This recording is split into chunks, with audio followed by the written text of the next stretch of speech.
So, dis my voorreg vanoggend terwyl hulle gaan sit om weer eens net so 'n bietjie die woord met jou te deel en te share.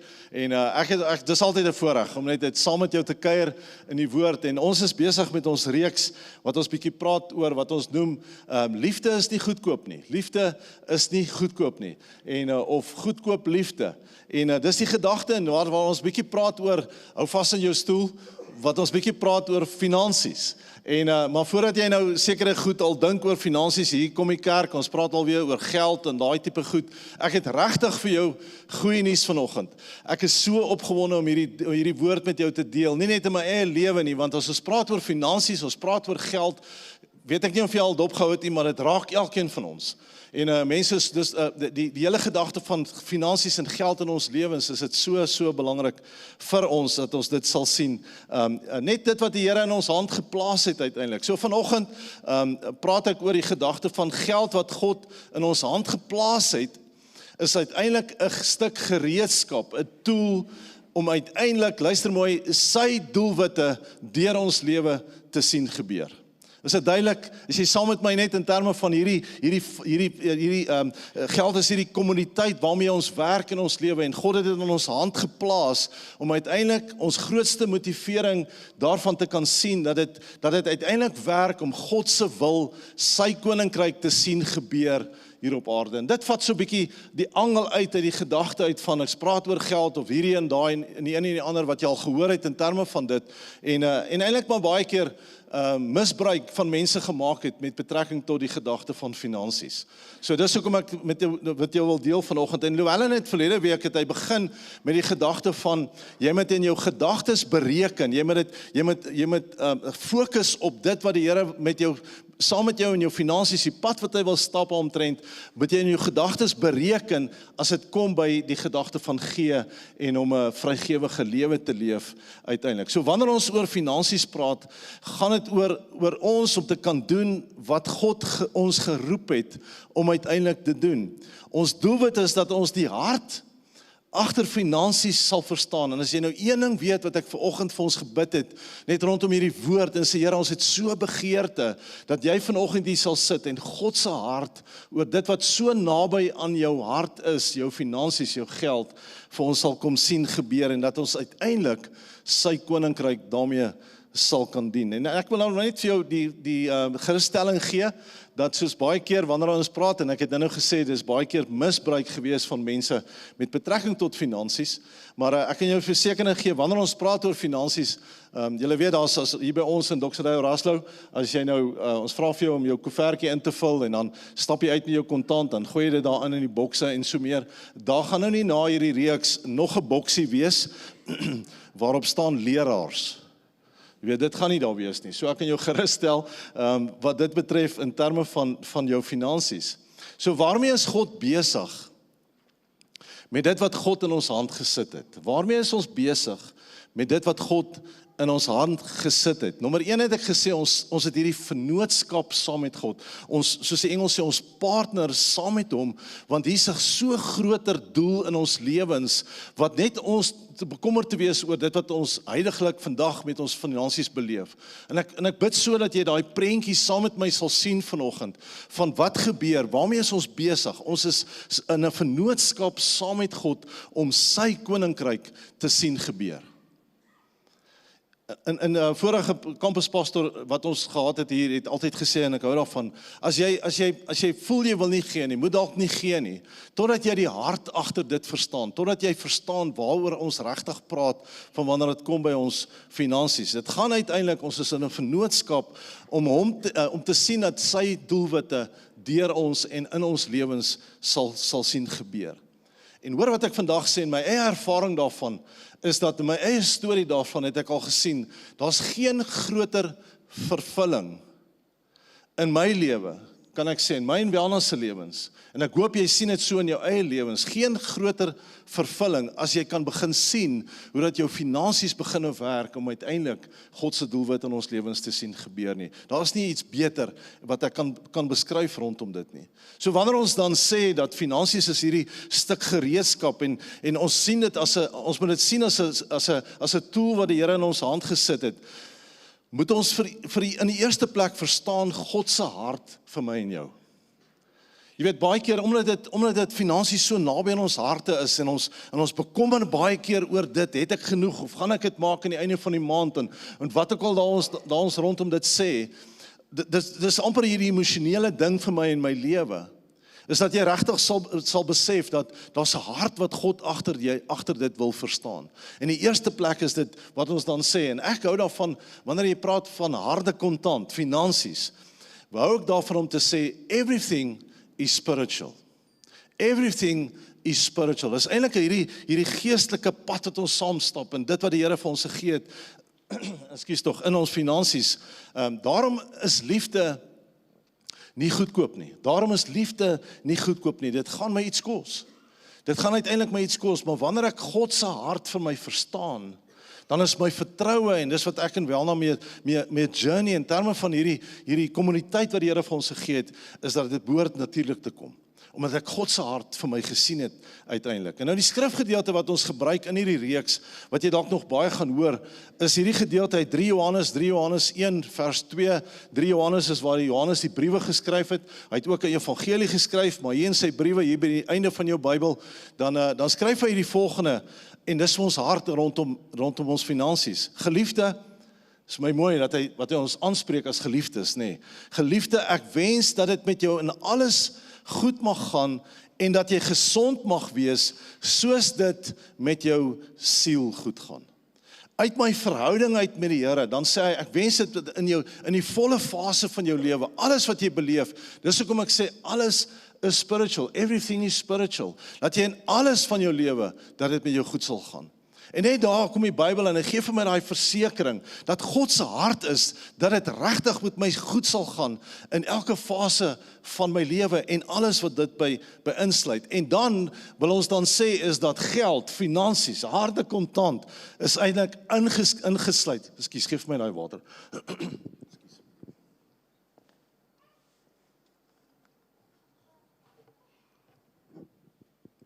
So hierdie harde, ekskuus tog. Ek gaan hom nou start, moenie worry nie. So, finansies, my geld is daarbey ingesluit. Hierdie harde kontant is soos ek sê, die kommuniteit wat God in ons hande geplaas het. So wanneer ons praat van jou persoonlike finansies, is dit nie losgemaak van my verstaan van God se hart vir my nie. Ek moet verstaan, hy's 'n pa wat vir my lief is. Hy's 'n pa wat vir my sal versorg. Hy's 'n pa wat vir my sal sorg uiteindelik.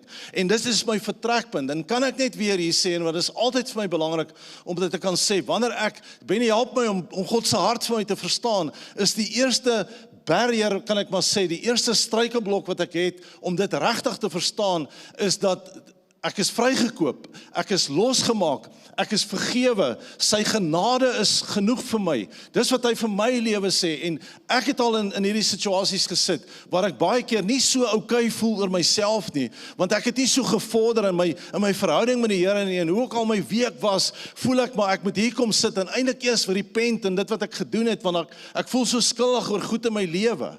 Dat is miskien okay vir die ou wat langs my sit, is alright vir hom, hy kry dit dalk reg, of sy kry dit dalk reg, maar ek wil hê jy moet vanoggend verstaan, dis vir jou persoonlik. Daar's niks wat jy kan doen, meer of minder, om God se hart en sy liefde vir jou meer of minder te maak nie. As daar iets was vir jou om dit te kon doen, sou dit nie nodig gewees vir hom om kruis toe te gaan, vir ons sondes te sterf nie, want dan kon ons dit op ons eie gedoen het. Die feit is ons kan nie. Die feit is ons kan vanoggend hier sit, vrygespreek en besef as ons vrygekoop, die genade van God is in sy totaliteit vir my gegee, want hoekom? Hy kyk nie na my nie, per se nie, hy kyk na my deur die bril van Jesus Christus. Dis hoekom die Bybel sê, wees heilig, want hy is heilig. Ek kan heilig wees, want hoekom? Hy is binne in my, en omdat hy binne in my is, daarom sien God my, soos hy vir Jesus sien. Dis een van die goed dat jy uit jou lewe uit moet verwyder, want wanneer dit kom by, kan ek die Here vertrou dat hy vir my sal sorg en vir my sal versorg. Want dan kom baie keer skuldgevoel daarby in. So ek het hierdie interessant gevind. There is two common extremes. I say the idea that God doesn't care about your daily material needs at all, dis die een kant. And the prosperity gospel idea that wealth is a proof of his favor.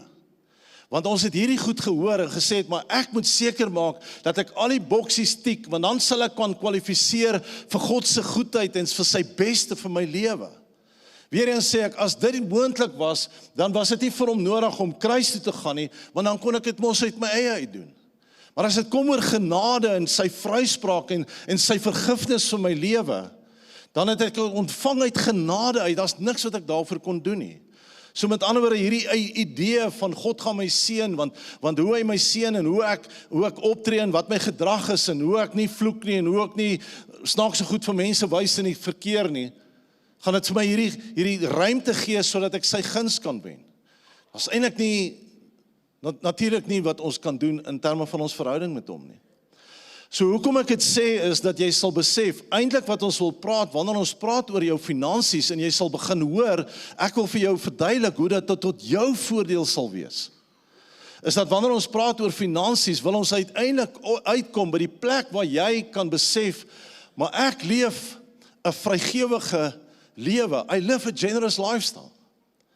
Daar's een storie wat ek wil vertel van waar ek, die Here begin met my en wel na hierdie pad stap en ek is net so bewus van sy inspraak en Llewellyn het verlede week daaroor gepraat, as hy praat van ek moet myself instel en ek moet besluit wat ek wil gee en ek moet dit voor die tyd bereken en al hierdie tipe goed wat gebeur. En uiteindelik sien ek dit gebeur in my lewe en nou begin ons hierdie pad stap en nou sê ek vir die Here, ek wil net so bewus wees van dit wat hier met my praat oor my finansies en die gedagte van to live a generous lifestyle. So stop ek eendag, ons bly daar in Monument Park, nou stop ek eendag daar by die robot daar by die lughawe, Waterkloof lugmagbasis en ek stop daar en hier staan 'n persoon net so regs van my en ek kan sien hy wil saam met my ry. En nou, ek is nie 'n persoon wat dit doen, normaalweg nie, ek bedoel, dit is bietjie onveilig. Maar ek het nou eers gekyk, en ek voel die Here sê vir my, laai hierdie ou op, en toe ek nou so vir hom kyk, toe is hy al op 'n halfpad in my kar. En ek kyk hom so, ek het eers gekyk of hy nie 'n 9 mm ergens wegsteek, of iets van daai nie, so ek het daarom net so half versigtig opgetree. Maar ek voel, dis wat die Here vir my sê, nou klim hy saam met my in die kar, en nou ry ons so, en so rukkie terug het die Here met my begin praat oor, om net, ja, soos ek sê, vrygewig te lewe, en die Here, kyk, ek in skoene, ek hou van skoene, maar anyway, en jy, nou het ek so 'n oulike paar swart skoene daar in my kas, en ek hoor die Here sê vir my, gooi daai skoene in jou kar, ek sal vir jou wys vir wie jy dit moet gee. Nou dit op sigself is al vir my 'n uitdaging, maar nou ry ek omtrent, ek het letterlik 'n paar weke met die skoene in my kar gery, want ek wag nou vir die regte geleentheid. En op daai oomblik hoor ek die Here sê vir my, luister, gee vir hierdie persoon jou skoene. Nou vra ek vir hom, watter nommer skoene dra jy? Hy vra vir my, watter nommer het jy? Nou vra ek vir hom, waar toe wil hy gaan? Nou sê hy vir my, ek is daar in Monument Park, so hy sê hy wil Littleton stasie toe gaan. Hy moet op die trein kom. Nou ry ek met hom Littleton stasie toe, en soos dat hy uitklim, het hy natuurlik nie geld vir 'n kaartjie nie. Nou gaan ek ek maar met die Here met hierdie storie. Ek weet nou, ek is nou nie stupid nie, ek weet nou wat hier gebeur, maar in elk geval, nou maak ek my beursie oop, daar's R100 wat daar so lê. Haal omtrent die R100 uit my beursie uit. En nou sê, okay, dis al wat ek nou het, vat maar die R100. Here, dis 'n storie tussen my en u, hierdie moet nou net verstaan. En nou stap hy in die verkeerde rigting. Hy gaan toe nie stasie toe nie. En ek dink by myself, weet jy wat, dis tussen hom en die Here, maar wat ek wil doen is ek wil gehoorsaam wees en ek wil die pad stap met die Here. Die journey om dit te kan beleef, moet ek net vir jou sê, dis meeste van die tyd nie eenvoudig nie, maar dis ook 'n lekker journey om te kan beleef. Ek het by die stem van die Here gehoor, hy het met my gepraat. Llewellyn het verlede week ietsie daarvan gesê. Dis hoe die Here, ek die stem van die Here hoor ten opsigte van my finansies. Ek is nie roekeloos nie, ek besluit wat ek wil gee en so meer. En ek het so 'n storie van my pa, soos ek al baie gesê het hier van die kansel af, ek en my pa het 'n amazing verhouding gehad, en hy met ons kinders, en so meer, hy is net bietjie vroeg in my lewe weggevat, maar nou besef ek, die pad het ek en hy stap, en die verhouding wat ons het, en so meer, en dan onthou op hoërskool, nou is ons in die koshuis, en dis hoe ek hom gesien het, ek het hom letterlik gesien as hierdie kidsbank, want pa sal maar net altyd alles betaal, dis hoe dit is. En dan kry ons hierdie briewe van die oudstes en die enigstes by die skool, en dan sien ek ons koshuisgelde en ons skoolgelde is weer tyd dat ons dit moet gee, dat betaal. Nou gaan ek net om, ek het nie eens 'n tweede gedagte van gaan hy dit doen of gaan hy dit nie doen nie. Ek weet, dis wat moet gebeur. Ek gee vir hom die brief, pa, hierdie goed moet betaal word, en ons gaan betaal dit en maak seker is uitgesorteer. Toe ek studeer, dan sê jy mos nou al so, jy weet, daar's minder geld as wat jy gedink het jy het as jy studeer, en dan sit vir my niks om my telefoon op te tel, en my pa te bel en sê, pa, sal jy weer bietjie daar ou geldjie net oorbetaal, want die ou wil daarom met jou meisie gaan fliek of iets, en niks gedink in terme van waar hy is met sy finansies, en hoe swaar hy kry om die plaas in die gang te hou, en al hierdie tipe goed nie, ek het nie eens daaraan gedink nie. En die Here sê vir my, ek moet doen, ek moet dieselfde doen met hom. Hy is my versorger, hy is my pa, ek kan dit doen. En ek beleef toe, en die Here praat ook met my oor die feit dat hoe my kinders met my maak, in terme van met ons maak, in terme van dit. En wat 'n voorreg is dit om net te besef om pa te kan wees, en ouers te kan wees vir ons kinders, en die Here gee vir ons, en ons kan, en ek beleef dit vandag, is vir my so lekker, albei van hulle is getroud, albei bly in hulle eie huise, maar is op een of ander rede, wat hulle in my huis kom, voel hulle nog, die koskas behoort nog steeds aan hulle. Weet, daar's 'n pak chips, daar's neute, of wat ook al, ons gaan maar net aan, en is eintlik vir my, ek spot er daaroor, maar dis eintlik vir my hierdie ongelooflike voorreg wat ek het, om dit te kan doen. Ek sien hoe my kinders teenoor my optree, ek wil dit nie anders te hê nie. Daai ding wat hulle sê, jou kinders is uit jou huis uit, maar nie uit jou sak uit nie, die sak kies ek. En dis so voorreg om dit te kan doen, en te kan beleef. En die Here praat met my, hy sê, dis wat ek wil hê, jy moet optree teenoor my uiteindelik. En ek is besig om hierdie pad met die Here te stap, en in my vrymoedigheid met hom, want hy gaan vir my voorsien. Want hier is die ding. Wat is ons verantwoordelikheid? Ons verantwoordelikheid is uiteindelik dat ons rentmeesters moet wees. Uiteindelik is ons rentmeesters sodat ons geld beter kan spandeer, en beter verantwoordelikheid daarvoor kan vat. Maar die basis is weer eens waar ons praat van, hy is my pa, hy gee vir my om, hy sal vir my voorsien. Want luister hierna, wanneer ek weet dat God se liefde oneindig groot is vir my, kan ek begin wegbeweeg van 'n ingesteldheid van angs. Weet nie of jy dit al beleef het nie, ek weet ons dit almal. Daai angs wat jy beleef rondom jou finansies, kan ons wegbeweeg van hierdie angs en 'n skaarste mentaliteit na 'n ingesteldheid van vertroue, en daar genoeg sal wees. Dis wat ons wil sê rondom dit. En dis wat ons lees in Matteus 6, en ek het net weer so ietsie saamgebring, want baie keer vir my, wanneer ons praat oor finansies, kan jy nie anders as om te gaan kyk na Matteus 6, daar in die begin van die evangelies, oor hoe God oor ons voel, in terme van sy voorsiening vir ons nie. Hy sê dan in Matteus 6, hy sê, kyk na die voëls van die hemel, julle hemelse Vader voed hulle, is julle nie baie meer werd as hulle nie? Moet julle dus nie bekommer en vra, wat sal ons eet, wat sal ons drink, of wat sal ons aantrek nie? Julle hemelse Vader weet dat julle dit alles nodig het. So sy liefde beteken, is dat jou finansiële waarde gelykstaande is aan jou waarde as mens. Want hoekom? Liefde is 'n waardestelling. Dis 'n waardestelling, dis wat liefde uiteindelik is. Jou sekuriteit, luister mooi, jou sekuriteit lê in die karakter van die voorsiener, en nie in die grootte van jou bankrekening nie. Dis hoe dit is in ons lewe, en ek maak dit seker. So wanneer ek hierdie rentmeester is, luister wat sê Filippense 2 vers 4, hy sê, julle moenie net aan julle eie belange dink nie, maar ook aan die van ander. Ek het daai skrifgedeelte altyd gelees van, jy moet net sorg dat ander het, en jy moet net sorg dat jy vir mense gee, en jy moet net sorg dat jy saai soos jy moet saai. Maar uiteindelik sê hy, jy moet ook na jou eie behoeftes omsien. Dit is ook belangrik dat jy verantwoordelik rentmeester sal wees van wat die Here aan jou toegevoeg het. En ek sê weer wat Llewellyn laasweek gesê het, daarom moet jy nie onverskillig of onverstandig wees wanneer jy gee nie. Jy moet daaroor dink en jy moet besluit en saam met die Here hierdie pad stap met betrekking tot dit nie. Want hoekom?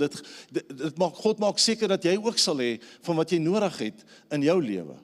So hier is die definisie van rentmeesterskap. Hy sê, rentmeesterskap is die verantwoordelike bestuur, sorg en hantering van iets wat aan jou toevertrou is, maar wat nie aan jou behoort nie.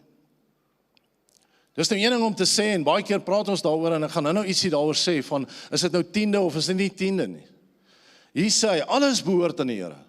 Dit gaan oor my gesindheid, en my gesindheid, nommer 1 is van sy vergifnis, sy genade. 2, hy is my pa, hy sal vir my voorsien, hy sal vir my versorg, want niks behoort aan my nie, en nou het ek die geleentheid om uiteindelik dit te kan bestuur en rentmeester daarvan kan hê.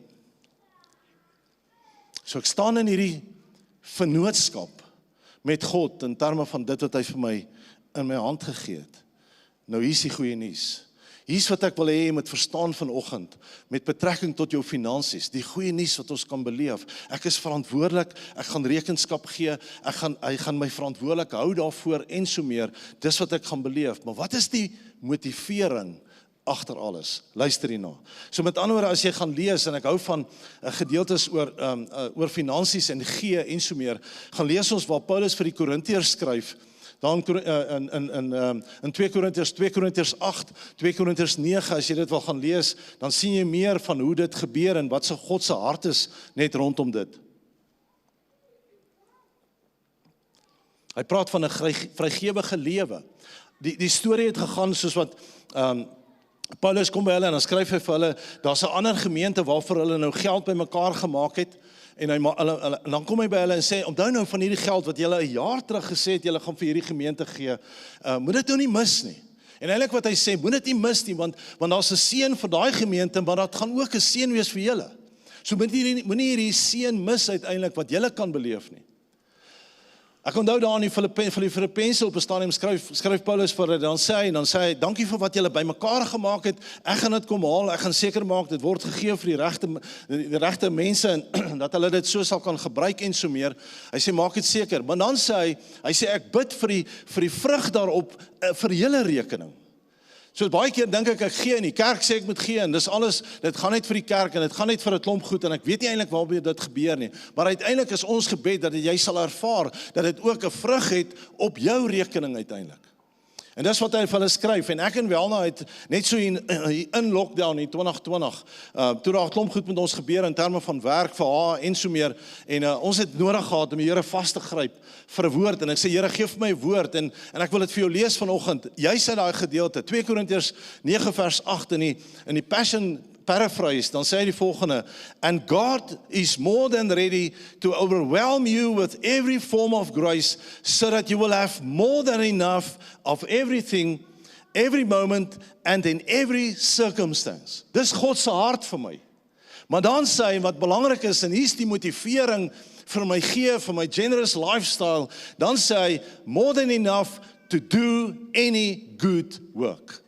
Dis my motivering. En ek dink vir ons as Christen, en ek het volgende vir die worship team ook gesê, as jy 'n Christen is en hierdie raak jou nie in terme van die werk wat ek wil doen, die koninkryk wat gebou moet word, sy liefde vir mense gegee moet word, dan kan ek nie anders as om te wonder of jy regtig by die Here is wat dit betref nie, want dit moet ons motivering wees. Ons motivering is eintlik vir any good work you do. Met ander woorde, en hierdie belofte is 'n massive belofte. Ek het wel na daai skrif gevat en hom gelaminate en uit in my kar gelê en gesê, Here, ek vertrou U vir dit wat moet gebeur, en so die Here met ons se pad begin stap to live a generous lifestyle. En hier's wat ek sê. Ek het altyd gesê, daar's nie resepte nie. God werk met jou op jou manier. God het met ons hier so gewerk. Met ander woorde, hy wil hê dat hy ons kan seën. Hy wil hê, maar ek is hierdie instrument. Ek is hierdie stuk gereedskap in my lewe, sodat ek, en hier's wat ek begin doen het, wanneer dit moeilik gaan met ons finansies, wanneer ek daai begroting uitgewerk het, en ek sien daar's te veel oop spasies in my berekening, dan sê ek, Here, ek vertrou U, dan soek ek 'n plek om te kan gee. Ek soek 'n plek om te gaan gee, want hoekom? Dis juist wanneer ek 'n generous lifestyle leef, wat dit breek die rug van armoede. Dit breek die rug van hierdie ingesteldheid van ek het nie genoeg nie. Dis hoe ons dit beleef het, en dis hoe die pad wat die Here met ons gestap het. Hierdie skrifgedeelte, as jy gaan lees in 2 Korintiërs 9, 2 Korintiërs 8, dan gaan dit alles daaroor om uiteindelik 'n vergewige lewe te leef. Nou sê daai selfde gedeelte in 2 Korintiërs ek dink is die 83 vertaling. Dan sê hy, ek lees dit vir jou. Hy sê, dink daaraan, wie karig saai sal ook karig oes, en wie volop saai sal ook volop oes. Elkeen moet gee soos hy hom in sy hart voorgenem het, nie met teensin of uit dwang nie, want God het 'n blymoedige gewer lief. Dan sê vers 8 van daai gedeelte, en God is by magte om aan julle alles in oorvloed te skenk, sodat julle in alle opsigte en van alles genoeg kan hê en volop kan bydra tot elke goeie werk. Dis my motivering. Maar as ek bydra tot elke goeie werk, dan kan ek staat maak dat ek altyd van alles genoeg sal hê. Dis my oortuiging persoonlik, Benny en Welna, wat ons dit kan beleef. En ek gaan afsluit met hierdie gedeelte in 2 Korintiërs 9, wat hy dan sê in vers 12. Luister hoe hy dan verduidelik. Hy sê, die bediening van hierdie hulp voorsien nie net in die behoefte van die gelowiges in Jerusalem nie. Julle sal nou hoor, ek het gesê, hy kom haal fondse, dan vir 'n ander gemeente en so meer. Hy sê dit voorsien nie net in die behoeftes van die gelowiges in Jerusalem nie, maar word 'n stroom van danksegging teenoor God. As jy mooi bereken van waar wil ek gee, wat wil ek gee, ek bereken mooi en sê, Here, dankie dat jy met my pad stap, dat ek jy kan hoor, jy stem kan hoor, vir waar ek moet gee en wanneer ek moet gee. Want hoekom? Wanneer ek gee vir mense en wanneer ek gee vir 'n saak, het ons 'n kerk gebou uit ons Kersfeeshuis uit wat julle gegee het, wat ons gegee het as 'n gemeente. Wanneer dit gebeur, dan kan jy dink, dit werk 'n stuk van danksegging teenoor God. En dis vir my die motivering. Met ander woorde, dit gaan uiteindelik nie meer vir my oor 'n tiende of nie tiende nie. Voor aftrekkings of na aftrekkings. Voor belasting of na belasting. Dit gaan nie eens meer vir my daaroor nie. Ek hoor by die Here en ek sê, Here, ek wil saam met U 'n pad stap, want hoekom? My hart is vir elke goeie werk en my hart is dat U die danksegging daarvoor sal kry. Dis die groter motivering. Die welbekende, baie kontroversiële Maleagi 3. Hy sê, bring die volle 10 na my skathuis toe. Hoekom? Sodat daar spys in my huis kan wees. Hier sit ons vandag en ons beleef spys in my huis. En as dit nie 'n motivering kan wees nie, dan wonder ek oor dit. Want hoekom? Die spys in my huis beteken die evangelie word uitgedra. Daar's mense wat die Here leer ken en uiteindelik bring dit danksegging teenoor God. Dis my motivering. En ek wil jy moet saam met my staan vanoggend en net saam met my jou eie hart na jou eie hart kyk en sê, Here, dankie. Dankie dat ek dit kan beleef vanoggend. Dankie dat ek so anderster kan kyk, to live a generous lifestyle. Maar dit is belangrik dat ek rentmeesterskap sal doen. Dat ek nie sommer net my geld sal rondgooi nie, dat ek die Here sal vra, Here, wat moet ek gee, waar moet ek gee en wat belangrik is. Bring die volle 10 na my skathuis. Die gemeente, daar waar daar spys in my huis kan wees. Sê, Here, gee vir my wysheid daaroor. Luister na hierdie, prosperity is not selfish. Prosperity is not about you. For the Christian, the motivation for prosperity is about desiring to have the resources to bless others and accomplish what God has called you to do. It is not about indulging every greed or desire. Ons staan in vennootskap met God wat ons finansies betref uiteindelik. Wanneer ek bid vanoggend, wil ek hê jy moet net by die Here self hoor. Here, dankie as hier mense is vanoggend wat voel ek het nie genoeg nie. Ek lek seker goed dat die Here vir ons sal voorsien. Want hy praat van saad wat ek sal saai en die beginsel van saad is net natuurlik. Daar sal vrug wees. Maar dat jy ook sal beleef, daar's genoeg. En dan net jou gesindheid vanoggend. Dis Here, dankie dat ek 'n ander gesindheid kan hê met betrekking tot my finansies. So Here, dankie dat ons kan bid in die naam van Jesus. Iets wat so naby ons harte lê en ons finansies, ons geld. Here, ons behoefte en begeerte is dat daar spys in die huis sal wees. Dat dit danksegging aan God bewerk wanneer ons van ons finansies gee. Maar Here, dan weet ons ook dat wanneer ons saai, is die natuurlike beginsel dat daar sal altyd 'n oes wees, dat ons dit so ook sal beleef. Dankie dat ons kan bid vir ons mense, Here, dat ons as 'n gemeenskap, as 'n gemeente, uiteindelik so 'n impak sal maak, dat ons saam met U sal 'n vennootskap sal hê met betrekking tot wat U wil doen in ons omgewing en deur ons lewens. Ons bid dit in Jesus naam. Amen. Baie dankie, kom ons sing.